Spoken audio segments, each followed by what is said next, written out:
మంచిర్యాల జిల్లా క్యాతన్పల్లి మున్సిపాలిటీ పరిధిలో పలు అభివృద్ధి పనులను మంత్రి వివేక్ వెంకటస్వామి పరిశీలించారు. 4,80,00,000 రూపాయల పనులు మంజూరయ్యాయని, ఈ ఏడాది చివరి నాటికి రోడ్లు, డ్రైనేజ్ పనులు పూర్తవుతాయని మంత్రి వెల్లడించారు.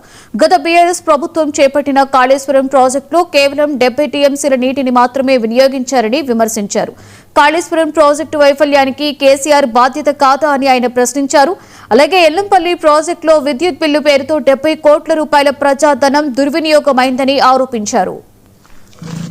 ఇప్పుడు వాళ్ళు 4 సంవత్సరాలు హయాంలో ఉన్నప్పుడు కాళేశ్వరం ఎన్ని టీఎంసీలు వాడుకున్నారో వాళ్ళు శ్వేతపత్రం తీసేది అవసరం ఉన్నది. కేటీఆర్కి సరిగా అవగాహన లేదు, నాలెడ్జ్ లేదు. 4 సంవత్సరాలు కేసీఆర్ వచ్చి కాళేశ్వరం ప్రాజెక్ట్ స్టార్ట్ చేసిన తర్వాత సుమారు 1800 టీఎంసీ నీళ్లు పంపు చేసే అవసరం ఉంది. కేవలం 70 టీఎంసీ నీళ్లు పంపు చేసినారు.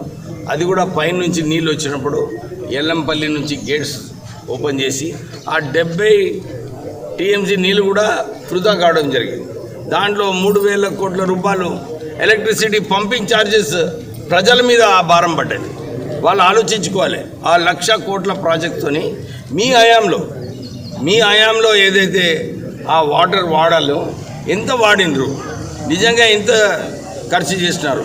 దాంతోపాటు ఈ ప్రాజెక్టు కూడా కునికిందంటే ఎవరు దానికి బాధ్యత? కేసీఆర్.